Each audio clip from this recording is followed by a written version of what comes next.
हरि ओम। इदं राष्ट्राय इदन्न मम। तेरा वैभव सदा रहे माँ, हम दिन चार रहें न रहें।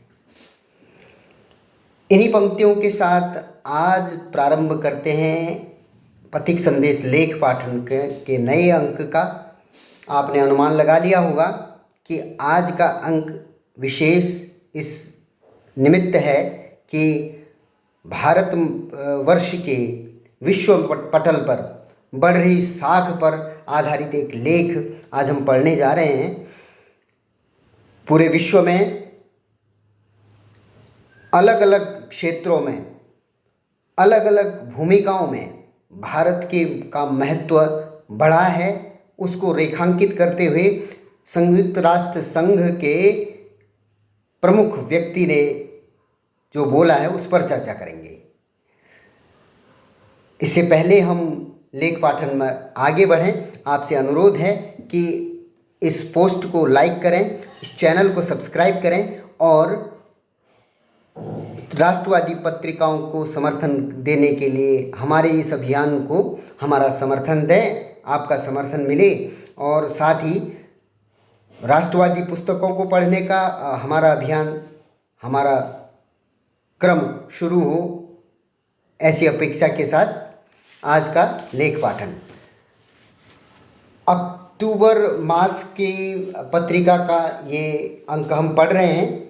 स्तंभ है इन दिनों, जिसमें लिखा गया है कि दुनिया में बढ़ रहा भारत का योगदान, संयुक्त राष्ट्र अध्यक्ष ने खुलकर की तारीफ। भारत के प्रधानमंत्री नरेंद्र मोदी ने G20 की मेज़बानी करके दिखाया है कि भारत ग्लोबल साउथ की आवाज़ है और इस्लामी राष्ट्रों के साथ भी भारत के मधुर संबंध रहे।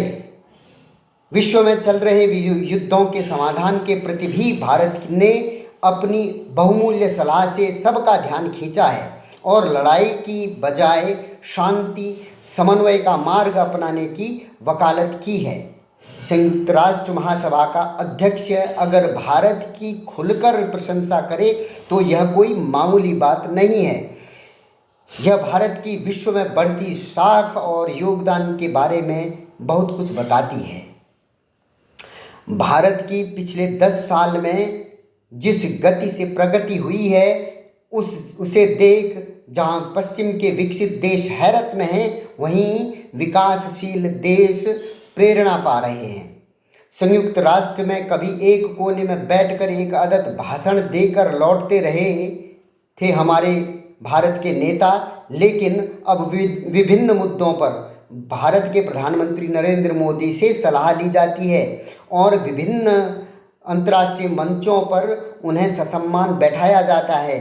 शायद इसी सब की ओर इशारा करते हुए संयुक्त राष्ट्र महासभा के अध्यक्ष डेनिस फ्रांसिस ने यह कहा कि भारत की विश्व के विभिन्न विषयों में प्रगाढ़ भूमिका रही है और भारत ने भरपूर सहयोग भी किया है। डेनिस इतने पर ही नहीं रुके, उन्होंने यहाँ तक कहा कि भारत का प्रभुत्व लगातार बढ़ रहा है। डेनिस का कार्यकाल लगभग समाप्ति पर है। इससे ठीक पहले संयुक्त राष्ट्र के एक महत्वपूर्ण निकाय के अध्यक्ष ने जिस प्रकार मुक्त कंठ से भारत की प्रशंसा की, वह आने वाले समय में इस अंतर्राष्ट्रीय मंच पर भारत की भूमिका को भी रेखांकित करता है। जैसा मित्रों आप लोगों ने समसामयिकी में देखा होगा कि भारत बहुत मजबूती के साथ संयुक्त राष्ट्र के मंचों का प्रयोग कर रहा है और ऐसा नहीं है कि वहाँ जाके अपनी खाली एक बात कह के वापस आना, नहीं। भारत मजबूती के साथ इस नाते भी कर रहा है कि वो संयुक्त राष्ट्र को ये बताने की चेष्टा भी कर रहा है कि आप अपनी प्रासंगिकता न खोएं, क्योंकि समय के प्रवाह के साथ जिस तरीके से वो अपने को बदलने को तैयार नहीं है संयुक्त राष्ट्र, उस पर भारत ने कड़ी प्रतिक्रिया दी है और संयुक्त राष्ट्र जैसी संस्था विश्व में प्रासंगिक बनी रहे, ये सबके लिए अच्छा है। परंतु अगर वो नहीं करती है अपना कार्य तो हमें चुप रह के उनका इंतज़ार करना ऐसा भी नहीं है।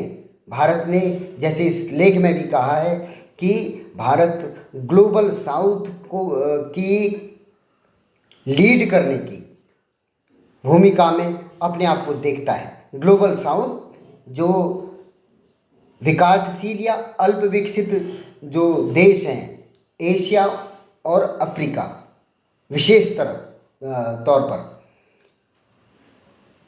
और लैटिन अमेरिका जिसको दक्षिण अमेरिका के देश कहा जाता है, उन देशों का एक पूरा सामूहिक समूह जिसको ग्लोबल साउथ कहते हैं, उनकी एक ठोस आवाज़ बनने जा रहा है भारत।